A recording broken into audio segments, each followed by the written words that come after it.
C'est quoi un mème? Eh ben c'est une image drôle ou une vidéo virale sur internet. Merci d'avoir regardé la vidéo, pensez à liker, à partager et surtout abonnez-vous. Mais qu'est-ce que je raconte moi?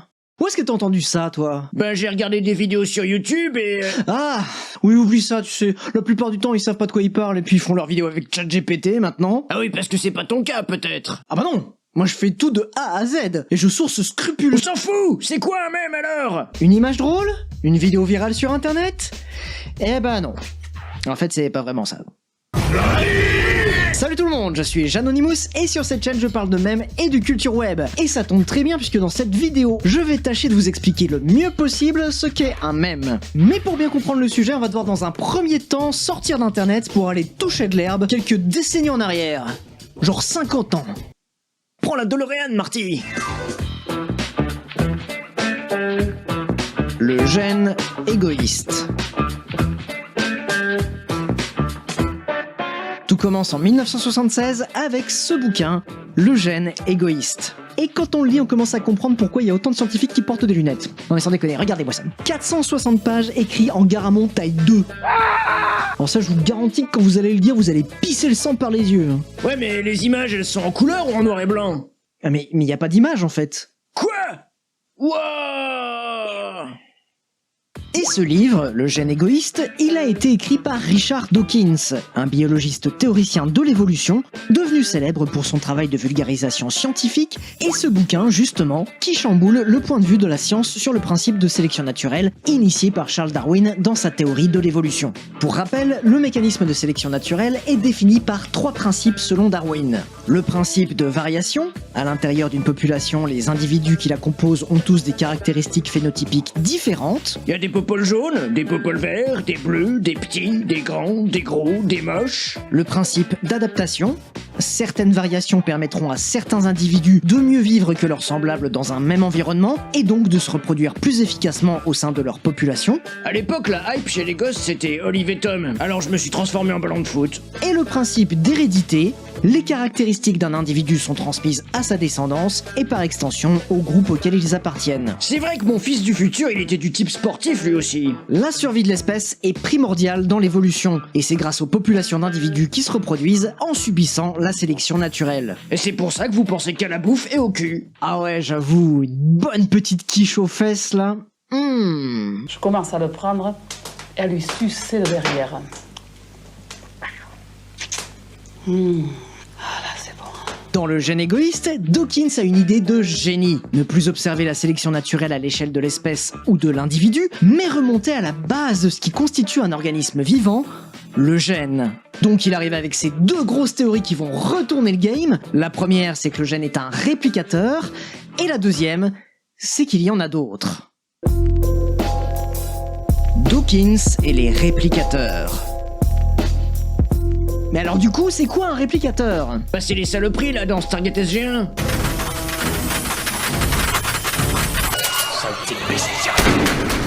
Un réplicateur, c'est une unité porteuse d'une information capable de muter et varier brutalement, et surtout capable de produire des copies d'elle-même.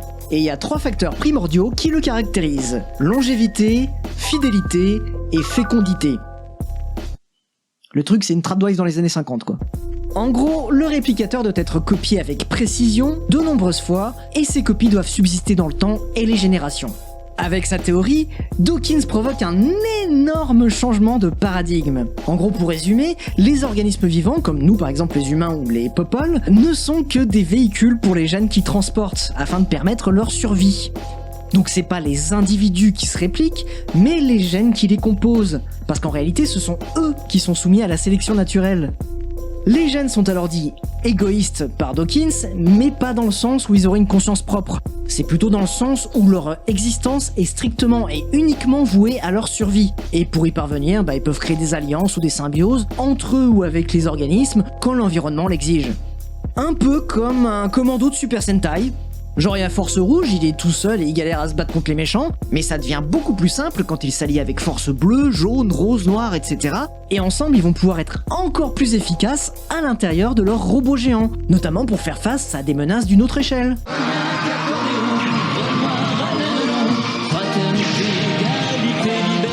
Et pour les gènes, le robot géant, c'est vous. Oh mon Jaro, putain, ça déchire, c'est vraiment trop cool. Cool. Mais un mecha, c'est une machine, ça marche pas ton analogie là. Ah merde, t'as raison, ça marche pas. Faudrait plutôt parler de quelque chose d'organique, comme une Eva. Une Eva, ça marche, non? Ouais, mais sauf que Shinji, il mérite pas trop de survivre, hein. V'là les gènes de merde qui se trimballent. Écoute, mec, je sais que c'est notre boulot des types, mais si tu veux mon avis, c'est une course perdue. Il a clairement perdu les pédales. Je propose qu'on évite les frais et qu'on se tire d'ici tout de suite. Petite anecdote, quand on demande à Dawkins qui vient en premier entre l'œuf ou la poule, et ben le mec il répond sans sourciller et en flexant comme Jaja que la poule est le moyen trouvé par l'œuf pour faire d'autres œufs. Voilà, donc la prochaine fois qu'on vous troll avec cette question, vous pouvez minder l'autre en lui répondant ça. Les cellules, les tissus, les organes, les organismes et même les sociétés sont les produits des gènes. Avec la théorie du gène égoïste de Richard Dawkins, on comprend alors que l'important dans l'évolution, c'est pas la survie de l'espèce, mais la transmission de son génome. En gros, l'évolution s'explique par la compétition entre gènes et non pour le bien d'une espèce.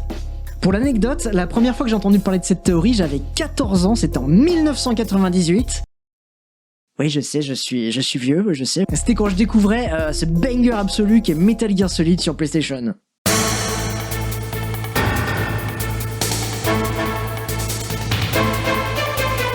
Pour ceux qui savent pas ou qui n'ont jamais fait le jeu, Hideo Kojima a basé une grosse partie de l'intrigue de son jeu sur le bouquin de Dawkins justement, et il le vulgarise plutôt bien, tout en l'intégrant dans une grande histoire de complot militaro-industriel. Nous avons notre destin gravé dans notre code génétique. C'est un fait. Bon, outre le fait que j'adore la série des Metal Gear Solid, c'est surtout pour vous montrer que la théorie est bien ancrée dans la culture populaire. L'altruisme familial n'est qu'une réponse à la sélection naturelle. On l'appelle la théorie du gène égoïste. Donc, en complément de cette vidéo, jouez à Metal Gear Solid. Tu veux qu'on se tire le Mokdouk? Oui, c'est vrai. Mais Dawkins ne s'arrête pas là. Comme je vous le disais tout à l'heure, il va encore plus loin en émettant l'hypothèse de l'existence d'autres réplicateurs semblables aux gènes, qui évolueraient dans d'autres environnements, comme sur d'autres planètes par exemple, et qui pourraient être à l'origine d'autres formes de vie très différentes de celles qu'on connaît à base d'ADN. Il ajoute même qu'il n'y a pas besoin d'aller sur une autre planète pour en trouver, puisqu'il y en a un deuxième ici même sur notre bonne vieille Terre, et qui est particulièrement prolifique chez l'être humain. L'autre réplicateur. Seule notre espèce montre réellement ce que peut faire l'évolution culturelle. Le langage est un exemple parmi d'autres. Les modes en matière de vêtements et de régime, les cérémonies et les coutumes, l'art et l'architecture, l'électronique et la technologie évoluent tous dans l'histoire d'une manière qui ressemble à une évolution génétique en accéléré, mais qui n'a réellement rien à voir avec cette évolution génétique. La culture évolue, et plus vite que les gènes, comme le langage par exemple. Faites discuter un Français du XVIIIe siècle avec un autre de 2025, il y a peu de chances qu'ils se comprennent parfaitement. Vous êtes diabolique, maîtresse. Mais y a-t-il plus de ces mécréants qui vous haïssent? Pourtant, ils ont été vos amis. Puis je baisse ta mère, fils de pute, ton père, ta grand-mère. Dawkins se demande alors comment la culture humaine, qui n'est pas inscrite dans les gènes, peut se transmettre. Et selon lui, c'est dû à la présence d'un autre réplicateur, mais qui serait cette fois culturel. Nous avons besoin d'un nom pour ce réplicateur, d'un nom qui évoque l'idée d'une unité de transmission culturelle ou d'une unité d'imitation. Mimème vient d'une racine grecque, mais je préfère un mot d'une seule syllabe qui sonne un peu comme gène. Aussi j'espère que mes amis, épris de classicisme, me pardonneront d'abréger mimème en mème. Si cela peut vous consoler, pensons que mème peut venir de mémoire ou du mot français même, qui rime avec crème.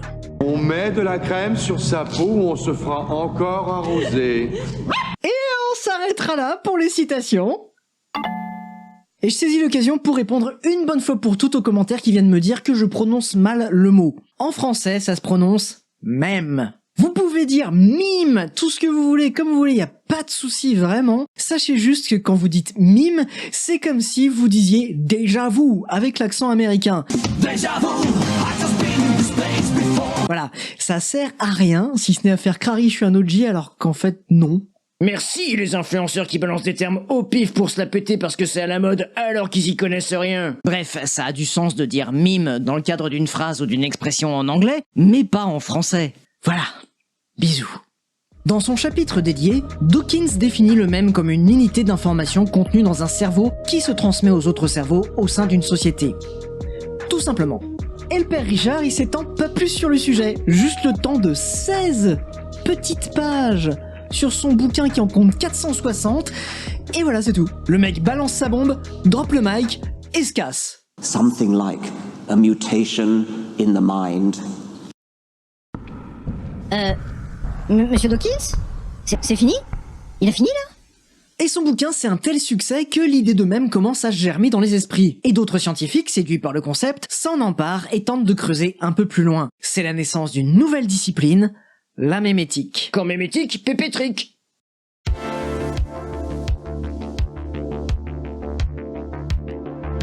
La mémétique et les mèmes. Né en 1983, lorsque le physicien-philosophe Douglas Hofstadter suggère le nom dans un article rédigé pour le magazine Scientific American. Très vite, la mémétique attire de nombreux chercheurs de tous bords, comme le mathématicien Aaron Lynch, le sociobiologiste Howard Bloom ou encore le philosophe Daniel Dennett. On se lève tous pour Dannett. Bref, la mémétique est une approche transdisciplinaire, chaque méméticien l'aborde via son domaine de connaissance. Et du coup, on se retrouve avec beaucoup de visions, d'explications et d'utilisation du concept. Et ça devient vite un énorme bordel où personne n'est d'accord. Pire que des gauchistes, le truc. C'est possible! Mais de tous les méméticiens, celle qui en parle le mieux, c'est peut-être la psychologue Suzanne Blackmore. En 2000, elle publie son livre The Meme Machine, traduit chez nous en La théorie des mèmes. Ouais, on perd quelques subtilités au passage. Elle y fait un peu le bilan de 20 ans de mémétique et elle vulgarise tellement bien le concept que son bouquin est devenu la référence dans le domaine. Très certainement aussi parce que ça nique beaucoup moins les yeux à lire. Et... Mais il y a toujours pas d'image. Oh! Pour résumer, les mèmes sont des réplicateurs culturels. Donc, ils sont soumis aux 3 principes fondamentaux dont on parlait avant. Ils doivent perdurer le plus longtemps possible dans le temps, se copier en restant le plus fidèle possible à l'original et se répandre massivement. Par exemple, qu'est-ce qui est jaune et qui attend? En principe, vous l'avez, et je suis désolé. Je te hais. Et comme les gènes, ils sont également soumis à la sélection naturelle. Ils doivent s'adapter au temps qui passe et aux environnements en subissant des variations et transmettre un maximum de leurs caractéristiques aux générations suivantes. En témoignent certains mythes, contes et autres légendes qui ont traversé les âges et se sont transformés en s'adaptant aux époques et aux lieux qu'ils ont traversés. En gros, quand je vous parle de la Reine des Neiges, aujourd'hui, vous pensez à ça, ou à ça... Mais pour les Danois du 19e siècle, eh bah c'était ça.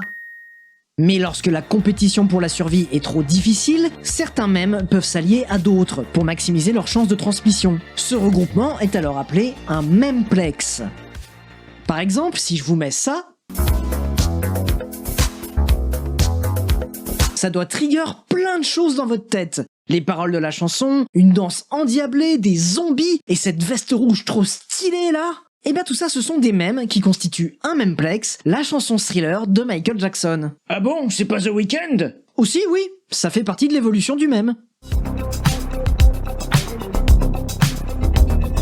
Et c'est aussi comme ça que l'ère de la chanson Seven Nation Army des White Stripes, qui était un tube rock matraqué à la radio dans les années 2000, a survécu jusqu'à nos jours en intégrant le memplex du football pour devenir un hymne de supporters. Attends, tu veux dire qu'en fait c'est pas mon nom qui chante? Non. Pour les mèmes, le cerveau humain est l'équivalent de la soupe primordiale dans laquelle les premiers systèmes génétiques sont apparus, et ils y livrent une bataille acharnée pour leur survie. D'ailleurs, certains méméticiens affirment que l'être humain parle plus qu'il n'est nécessaire dans le but de transmettre ces mèmes, et que l'augmentation massive de la taille de notre cerveau a été provoquée par l'apparition de ce second réplicateur qui prend beaucoup de place. Hashtag gros cerveau. Petite parenthèse, il faut bien garder à l'esprit qu'un mème n'a pas de représentation physique, visuelle ou sonore. Il n'est qu'une unité d'information. Une idée qui va se concrétiser physiquement en étant transmise d'un cerveau à un autre au travers de différents moyens de communication comme le langage, l'écriture ou l'art et autres outils de communication développés par les sociétés humaines. Tout comme les organismes sont les véhicules des gènes, comme je le disais tout à l'heure, ces outils de transmission sont ceux des mèmes. L'ingénieur méméticien Pascal Jouxtel, qui a fondé la Société francophone de mémétique en 2002, parle de solutions culturelles mises en place par les mèmes pour se répliquer. Mais pour simplifier le propos, dans cette vidéo, on continuera d'utiliser le mot mème au sens large, y compris pour parler de leur véhicule, sinon on va pas s'en sortir. Bref, comme ils se transmettent plus vite que les gènes, les mèmes ont pris l'avantage sur ces derniers pour piloter l'évolution des populations humaines. Si là maintenant je décide de faire un bébé, et bah pour le concrétiser ça va me prendre beaucoup de temps et beaucoup d'énergie, sans parler du fait qu'il faut l'intervention d'une autre personne. Ça c'est ta mère, ça c'est ma bite. Alors que si je décide d'en dessiner un, ça va me prendre que quelques minutes et peu de ressources. Mon idée du bébé va donc se concrétiser plus rapidement que le vrai bébé que j'aurais envie de faire. Et ça, il y a un autre jeu vidéo qui en parle super bien, c'est Metal Gear Solid 2 d'Hideo Kojima. Oui, je sais, encore, mais bon, pour le coup, il y en a pas beaucoup des œuvres de fiction qui traitent de la même éthique. Et là, pour le coup, c'est super bien fait. Dans ce jeu, sorti 1 an après le livre de Susan Blackmore, énormément d'éléments rappellent aux joueurs l'épisode précédent. Et c'est fait exprès, puisque l'un des thèmes de l'intrigue porte justement sur la transmission de l'héritage non génétique. Raiden, le personnage principal, est le successeur spirituel de Solid Snake, le héros du jeu précédent, mais aussi de son mentor Solidus, l'antagoniste de cette histoire. Ces deux derniers étant stériles, leur seule façon de laisser un héritage derrière eux est par le biais de leurs idéaux ou des influences provoquées par leurs actions. Raiden se forme sur les enseignements de ses deux pères mémétiques. L'un l'éduque à la guerre dès son plus jeune âge, et l'autre lui apportera des valeurs morales et une certaine philosophie tout au cours de son périple.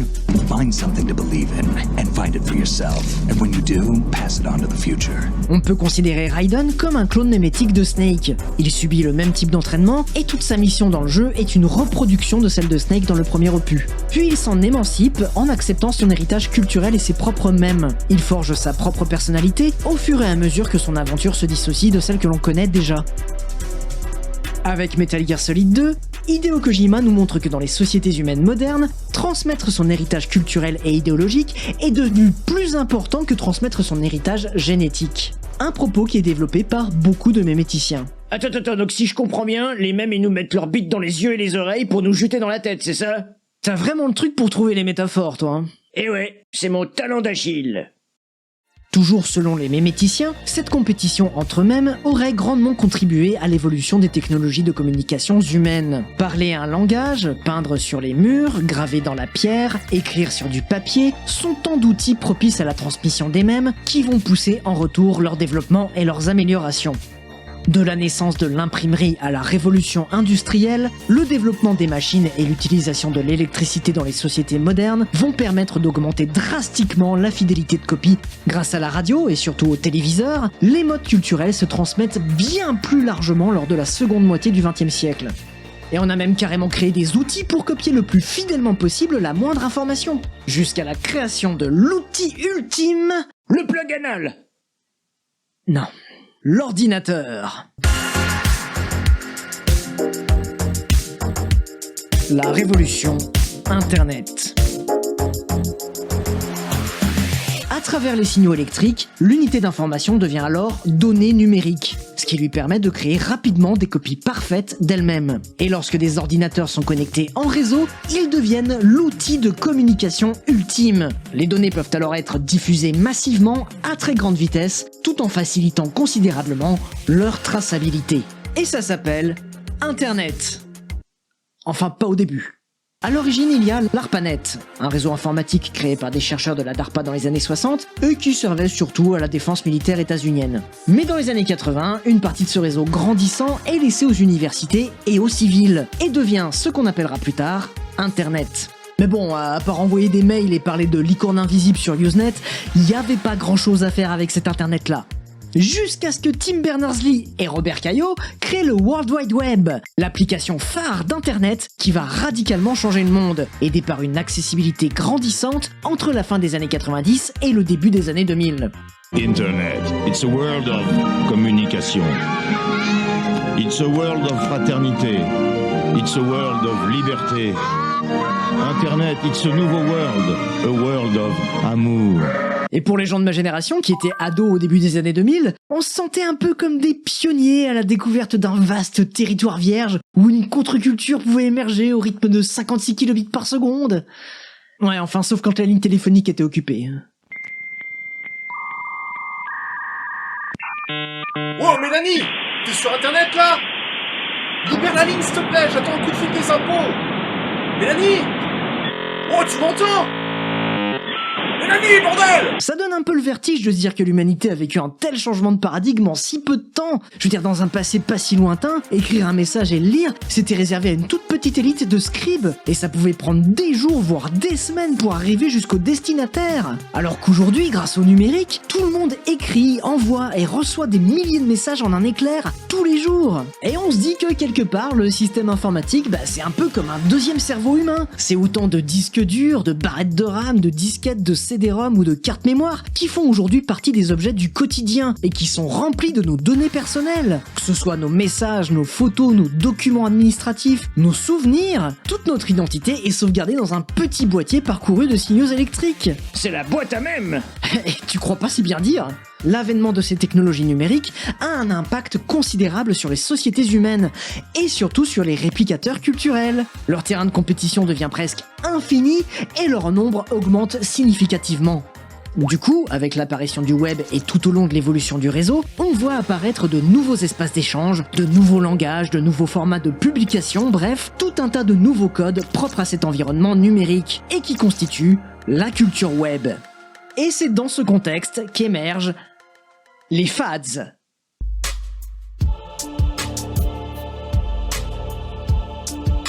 La naissance des mèmes internet. Dans les années 90 et 2000, à part des chercheurs ou des passionnés de science, la grande majorité de la population ignore complètement l'existence du mème de Dawkins, que ce soit sur internet ou IRL. Pourtant, la notion de mème internet avait déjà été mise en avant en 1994, dans un article du magazine Wired, par quelqu'un dont vous connaissez très certainement le nom, car il est à l'origine d'un des premiers mèmes internet les plus célèbres dans le monde entier, Michael Godwin. Et oui, Monsieur Point Godwin en personne. Ouais, et 30 ans plus tard, c'est la société entière qui est un Point Godwin géant. Ce que je peux dire sur Adolf Hitler, je trouve qu'il est super bien adapté à la modernité, quoi. Mais malgré tout ça, les mèmes internet, on les a pas tout de suite appelés comme ça. Et du coup, on les appelait comment avant? D'aussi loin que je me souvienne, ça avait plusieurs noms. Alors que les médias avaient déjà tendance à parler de phénomène internet, les internautes du début des années 2000 utilisaient d'autres termes, comme cliché, private joke ou encore catchphrase. Parce qu'en fait, les mèmes étaient souvent baptisés selon leur type, comme les snow clones par exemple, ces phrases où on remplace un mot ou deux pour changer le contexte tout en gardant le sens, pour faire des vannes. Get out of the fridge, Peter. There is no Peter, only Zool. Ou bien alors, ils étaient aussi nommés en fonction des communautés auxquelles ils appartenaient. Par exemple, en 2004, les goons du forum Something Awful utilisaient le terme image macro pour parler de ces fameuses images avec du texte superposé, et qui sera la principale représentation du même internet jusqu'au début des années 2010. Et d'ailleurs, si le sujet des images macro vous intéresse, j'ai déjà fait une petite vidéo là-dessus. Et si vous faisiez partie de la communauté du site YTMND au début des années 2000, il est fort probable que vous utilisiez le mot fads. Et c'est pas si déconnant d'utiliser un mot qui veut dire tendance ou mode pour parler de mème, puisque c'est la même chose. Et c'était même tellement pertinent que le mot fads a été utilisé plus largement sur d'autres sites par la suite. Mais du coup, c'est quand que les fads sont devenus des mèmes? C'est difficile à savoir précisément. Il est probable que le mot mème soit devenu populaire entre 2004 et 2005 sur 4chan, avec l'apparition de l'expression « Milouz is not a meme », qui est devenu un mème. Pas Milouz, l'expression. Je pense que tous ces noms sont un peu apparus en même temps au tout début des années 2000, et que mème a fini par être largement adopté à mesure que les utilisateurs en découvraient le sens. Et j'ai deux hypothèses tout droit sorties de mon cul pour expliquer ça. Peut-être que c'est dû au succès du livre de Suzanne Blackmore, ou à des fans de Dawkins parmi les geeks qui traînaient sur les forums, ou bien à celui de Metal Gear Solid 2. Et oui, je sais, j'y reviens encore, mais faut bien se rendre compte de la dinguerie que c'était à l'époque. L'un des premiers jeux de la PlayStation 2, une console sortie en 2000 qui a énormément marqué les joueurs et qui est aussi l'une des plus vendues de l'histoire. Du coup, ce jeu a beaucoup fait parler de lui, autant qu'il a divisé de par son propos assez complexe. Et faut pas oublier non plus que les internautes de l'époque s'étaient quasi essentiellement que des gros geeks. Le fandom de Metal Gear Solid étant énorme, ça ne m'étonnerait pas que les geeks de l'époque s'amusaient à expliquer, débattre, théoriser et faire des vannes en rapport avec le jeu sur vie ou sur bi. Et ils auraient peut-être vu le lien entre le propos du jeu sur l'évolution culturelle et tous ces phénomènes internet qui fleurissaient sur cette nouvelle terre numérique.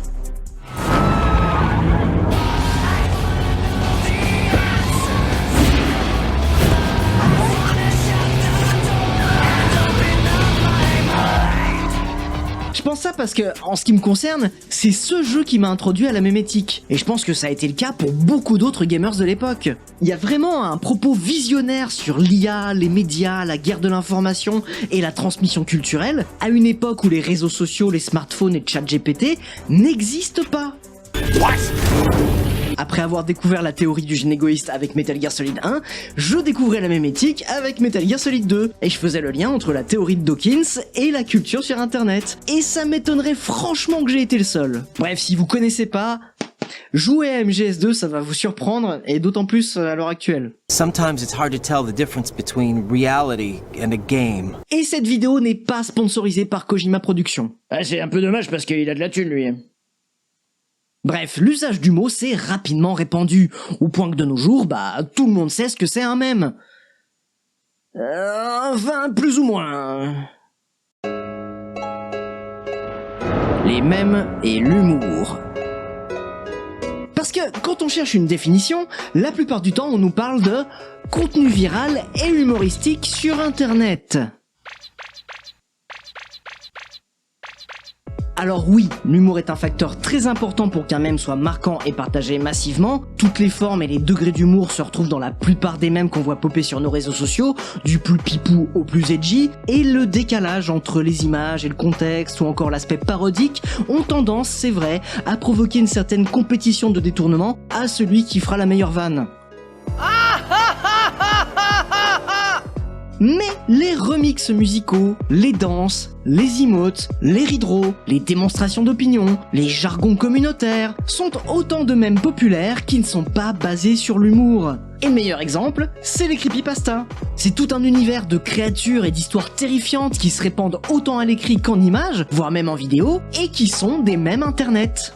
Alors oui, on peut trouver ça plus drôle qu'effrayant, ce qui est mon cas, mais l'humour justement, c'est subjectif.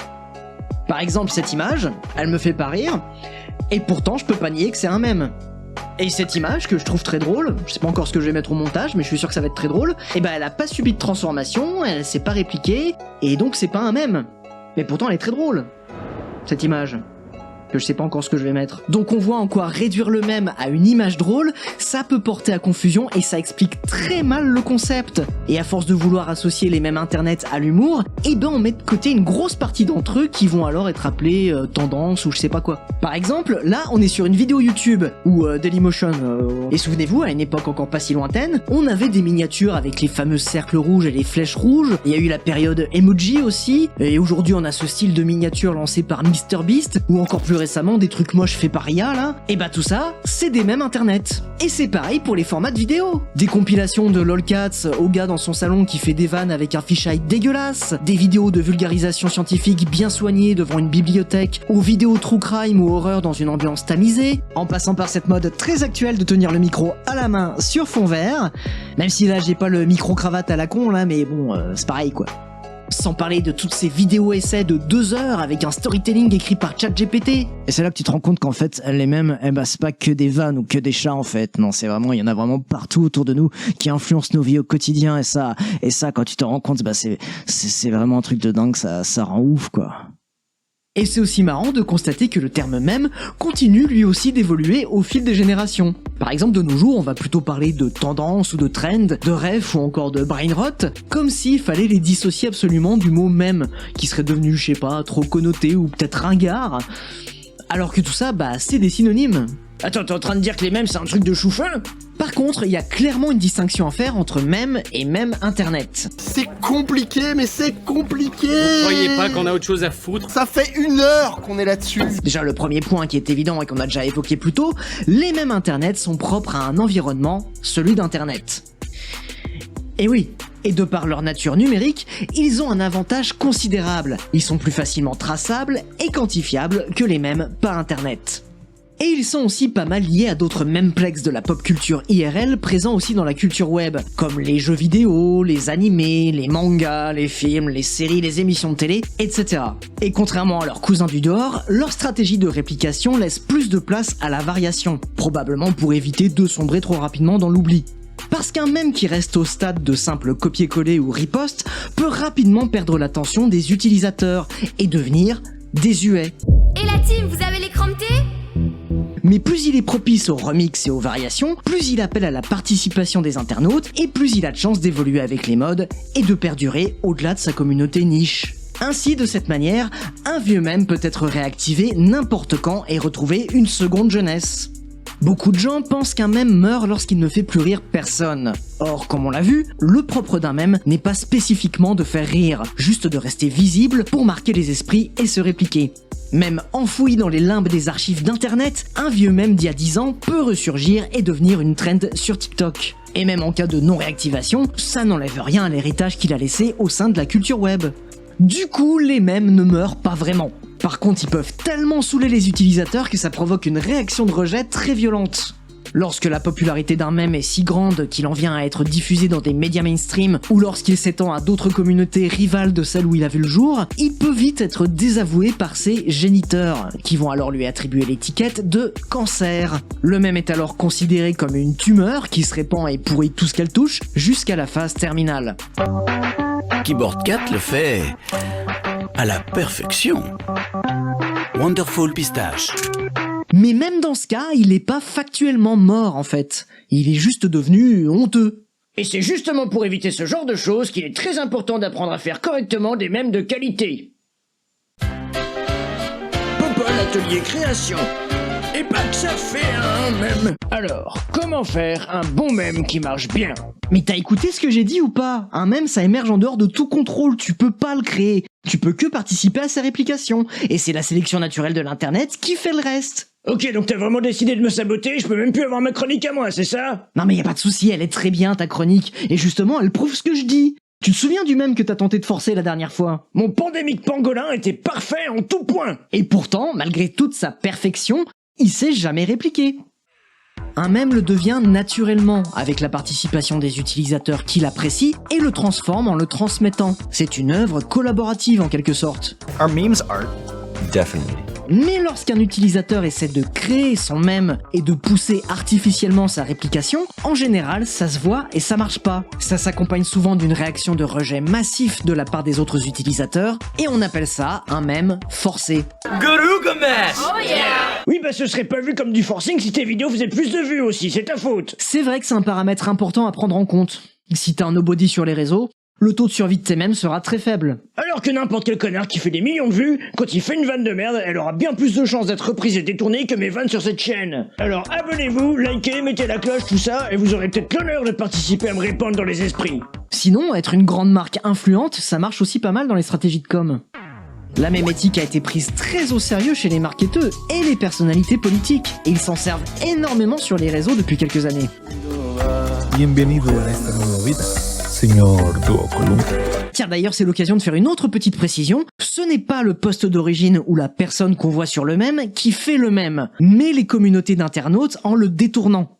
Par exemple, une vidéo ou une image de réaction d'un influenceur célèbre n'est pas un mème en soi. C'est le concept de vidéo ou d'image de réaction qui est un mème, et il se décline en de nombreuses variations, dont celle de l'influenceur dont on parle. Par contre, si cette réaction de cet influenceur subit elle aussi des transformations, là seulement ça devient un mème de réaction à part entière avec ses propres variations. Ça devient en quelque sorte une autre branche du mème principal. Ouais, comme un cousin quoi. Oui voilà, un cousin.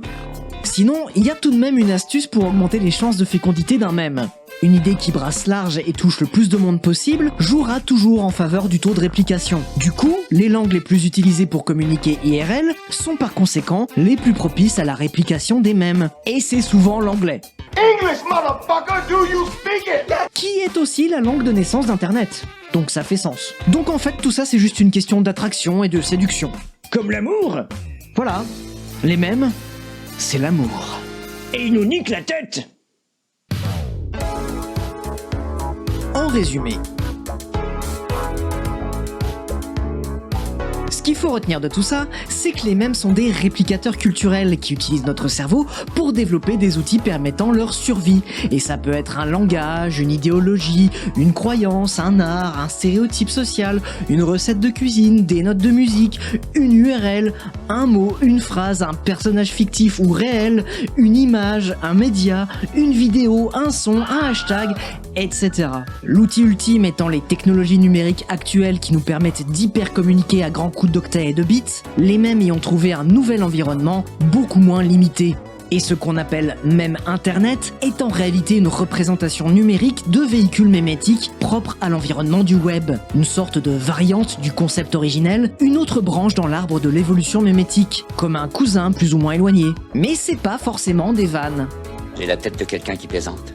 Et même si on ne peut toujours pas localiser ces fameuses unités d'information contenues dans nos cerveaux, on peut tout de même les observer au travers de leurs véhicules et se servir de la mémétique pour remonter aux origines d'un élément culturel et retracer l'évolution d'un mème, une sorte d'arbre philo-mémétique. C'est carrément ce que je fais dans mes vidéos quand je retrace les origines et l'histoire d'un mème internet. Abonnez-vous! Pour citer Aaron Lynch, l'important n'est pas comment un homme acquiert des idées, mais comment une idée acquiert des hommes. Voilà, maintenant quand on vous demandera « c'est quoi un mème ?», vous pourrez flexer. Ou alors partager le lien de cette vidéo. Ouais, et quand vous entendrez un youtubeur dire nimp aussi, faut lui partager la vidéo. Maintenant qu'on a enfin expliqué les bases, on va pouvoir explorer tout un tas de sujets qui traînent dans mes dossiers. Et pourquoi pas poursuivre la recherche du premier mème internet, que j'avais initié, souvenez-vous, avec la vidéo de Dancing Baby et All Your Bays Are Belong to Us. En vrai, c'est une bonne idée, hein, parce que j'ai lu pas mal de conneries à ce sujet aussi. En faisant ces vidéos sur internet et en cherchant à atteindre le plus de spectateurs possible, je ne fais que transmettre les mèmes qui m'ont été transmis, et qui, j'espère, trouveront en vous les relais à leur réplication. C'est un peu long pour dire aux gens de partager la vidéo, non? Faites vivre les mèmes, mettez un peu de vous dedans. Ouais, et faites vivre la chaîne en mettant un peu de fric dedans aussi, parce que là, si ça continue comme ça, on ferme boutique l'année prochaine, nous. On se retrouve bientôt pour une nouvelle vidéo, abonnez-vous pour ne rien louper, et d'ici là, prenez soin de vous, et m'aimez-vous. Malgré vous. Life isn't just about passing on your genes. We can leave behind much more than just DNA. Through speech, music, literature, and movies, what we've seen, heard, felt, anger, joy, and sorrow. These are the things I will pass on. That's what I live for.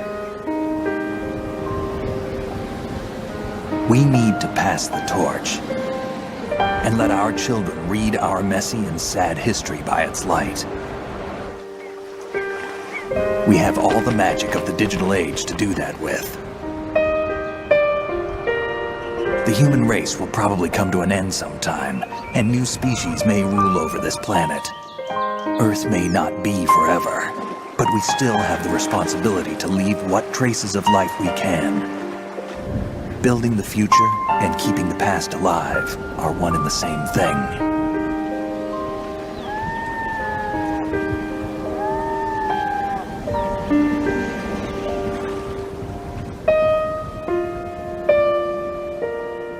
Thank you.